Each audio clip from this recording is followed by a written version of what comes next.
माननीय अध्यक्ष महोदय, माननीय विष्णुदत्त शर्मा जी शिक्षा के क्षेत्र में कई वर्षों तक काम कर चुके हैं। माननीय राज्य मंत्री जी ने उत्तर उनको पहले प्रश्न का भी दिया है, लेकिन वो एग्रीकल्चर की कंसल्टेटिव कमेटी के सदस्य भी है, उस पर भी विचार करके हम एग्रीकल्चर एजुकेशन को भी कैसे बेहतर कर पाए उसका भी प्रयत्न करेंगे। लेकिन माननीय अध्यक्ष महोदय, जो दूसरा सवाल उन्होंने बहुत महत्वपूर्ण पूछा है, ये मोदी सरकार है माननीय अध्यक्ष जी, जिसने जो शोध और अनुसंधान लैब में होता है उसको लैंड तक पहुंचाने का फैसला किया है। पहली बार ये हुआ है कि देश के वैज्ञानिक, कृषि वैज्ञानिक लैब से निकल के लैंड तक गए हैं विकसित कृषि संकल्प अभियान के अंतर्गत, और 1,33,00,000 किसानों से सीधा संवाद किया है।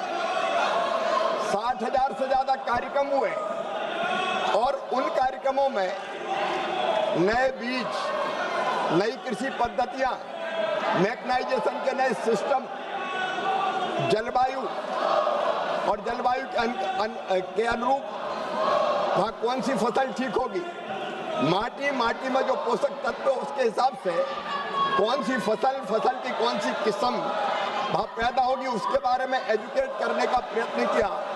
और माननीय अध्यक्ष महोदय, उसके बड़े सुपरिणाम सामने आए हैं। हमको लगभग 500 विषय ऐसे मिले जिन पर आज शोध की जरूरत है, और मोदी सरकार ने हमने ये तय किया है कि अब वैज्ञानिक शोध लैब में अपने मन से नहीं करेंगे। जो किसान की समस्या है उसके आधार पर शोध किया जाएगा, उसके आधार पर रिसर्च किया जाएगा। ऐसे शोध के 500 विषय हमने तय किए हैं और 300 नवाचार किसानों ने भी किए हैं। उन नवाचारों को भी वैज्ञानिक स्वरूप देके हम किसानों तक ढंग से पहुंचाएंगे। और ये विकसित कृषि संकल्प अभियान मैं आपके माध्यम से माननीय सदन को और सारे किसानों को सूचित करना चाहता हूं, 3 अक्टूबर से 18 अक्टूबर तक फिर विकसित कृषि संकल्प अभियान प्रारंभ होगा।